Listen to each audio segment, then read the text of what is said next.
ধনী আত্মীয়দের বাড়িতে কোনো বড় উৎসব বা অনুষ্ঠান হলে অরুণাদের ডাক পড়ে। তবে সেই ডাকটা ঠিক অতিথি হিসেবে নয়, বরং ঘরের লোক বলে খাটিয়ে নেয়ার জন্য। অরুণা এটা বুঝলেও সমরের সরলতার কারণে সে মুখ ফুটে কিছু বলতে পারে না। তার স্বামীর আয় কম রোজগেরে সরল স্বামীর বইয়ের প্রতি ধনী আত্মীয়দের অধিকার যুগে যুগে ধরে যেন অলিখিত সামাজিক নিয়মে পরিণত হয়েছে। সমরের দূরসম্পর্কের কাকার মেয়ের বিয়ে ঠিক হয়। তারা খুব ধনী। তারা অরুণাকে একটি দামি ঝকমকে শাড়ি উপহার দেয়। সমরের কাছে আত্মীয় মানেই রক্তের টান। সেখানে যে উঁচু নিচুর মাপকাঠি থাকতে পারে সেটা তার মাথায় ঢোকে না। কিন্তু অরুণা রূঢ় বাস্তবটা হাড়ে হাড়ে টের পেয়েছিল সেই দিন। কাকি শাশুড়ি অরুণাকে ডেকে বলে, তুমি বিয়ের সব কাজ করবে, তোমার মতো গুছিয়ে কেউ করতে পারে না, তুমি থাকলে আমি নিশ্চিন্ত। কিন্তু অরুণা সেদিন কাকি শাশুড়ির দেয়া নতুন শাড়িটার ভাঁজে ভাঁজে অবহেলার গন্ধ পেয়েছিল। বিয়েবাড়ির খাটুনির সব কাজের দায়িত্ব তাকেই দেয়। অরুণা দিনরাত এক করে কাজ করে।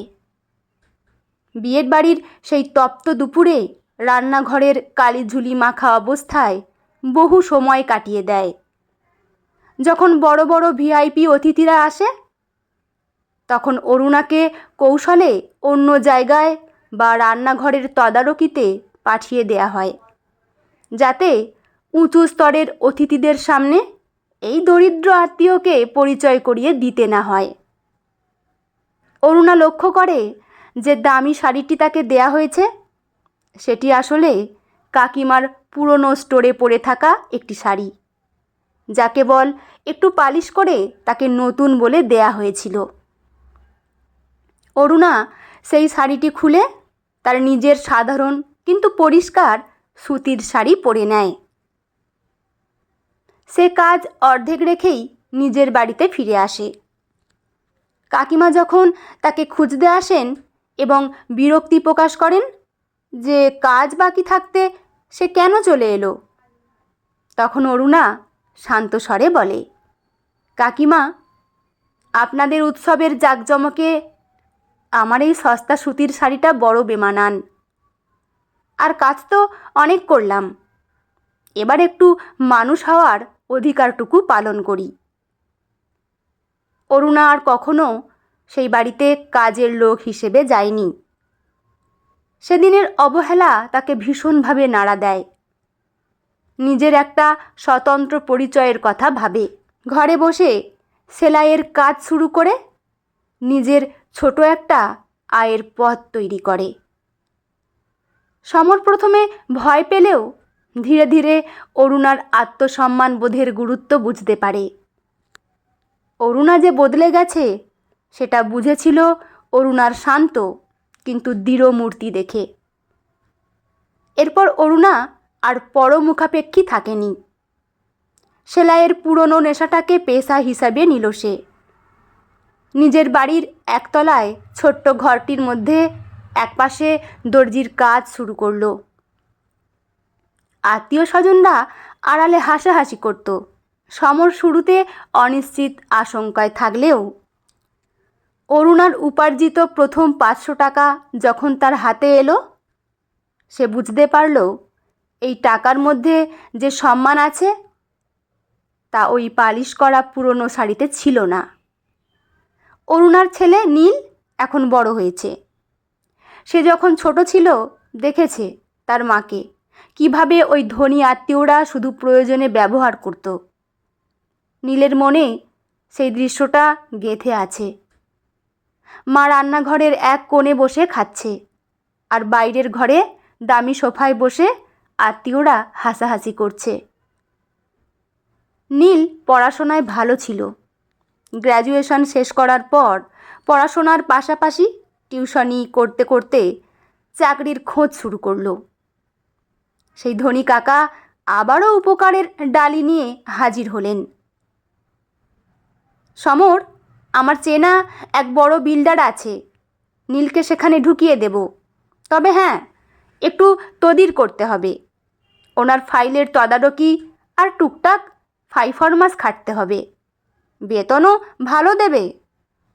নীল সেদিন কাকার পাশে দাঁড়িয়ে শান্ত গলায় বলেছিল, কাকু, আমি খেটে খাওয়া মানুষদের ছেলে, ঘাম ঝরিয়ে কাজ করতে আমার লজ্জা নেই, কিন্তু কারোর ফাইফরমাস খাটা বা দয়া নিয়ে বেঁচে থাকতে পারবো না। মা আমাকে শিখিয়েছে নিজের পায়ে দাঁড়ানো। শুধু টাকা রোজগার করলে হবে না, নিজের মাথাটা উঁচু করে চলতে হবে। কিছুদিন পর সেই কাকার ছেলের বিয়ে। এবার কার্ড হাতে কাকিমা নিজেই এলেন। তবে এবার সুর কিছুটা নরম। অরুণার সেলাইয়ের ব্যবসার এখন খুব নামডাক। কাকিমা বললেন, অরুণা, তোর হাতের কাজ তো খুব সুন্দর। বাড়ির বউদের কয়েকটা ব্লাউজ আর ড্রেস বানিয়ে দিবি। আর হ্যাঁ, তুই না থাকলে তো অনুষ্ঠান জমবে না। একটু আগে ভাগে আসিস কিছুটা গুছিয়ে দিতে। অরুণা হাসল, সেই শান্ত ম্লান হাসি। সে বলল, কাকিমা, অর্ডারের কাজগুলো আমি নিশ্চয়ই করে দেব, ওটা আমার পেশা। কিন্তু আগে ভাগে গিয়ে গুছিয়ে দেওয়ার সময়টুকু এখন আমার নেই। আমার কারখানায় এখন 10টা মেয়ে কাজ করে, তাদের দায়িত্ব আমার উপর। আর নিমন্ত্রণ, আমার ছেলে নীল এখন নতুন একটা স্টার্টআপ শুরু করার কাজে ব্যস্ত। ওর খুব ব্যস্ততা। আমরা সময় করে চলে যাব, ঠিক যেমন বাকিরা আসে, মানে দেরি হতে পারে। বিয়ের দিন অরুণা আর সমর গেল।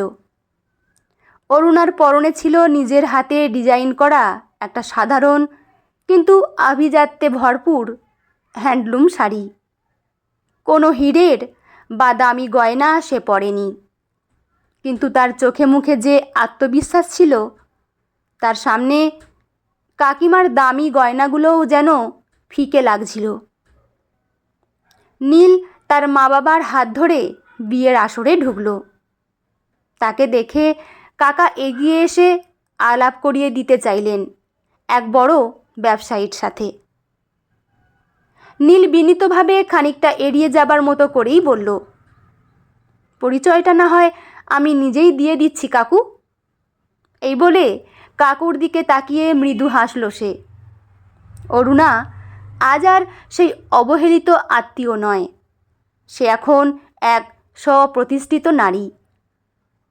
তার পরিবারও জানে, কোনো বড় প্রাসাদের দরজায় দাঁড়িয়ে অন্যের দয়া নেওয়ার চেয়ে নিজের ছোট কুঁড়ে ঘরে সম্মানের সাথে থাকা অনেক বেশি তৃপ্তির। বন্ধুরা, গল্পটি এখানেই সমাপ্ত। আপনাদের কেমন লাগলো আপনাদের মতামত অবশ্যই কমেন্ট বক্সে জানাবেন। লেখা জলি সাহা, পাঠে আমি রিমি। দেখা হচ্ছে পরের কোনো গল্প নিয়ে। ভালো থাকবেন সবাই, ধন্যবাদ।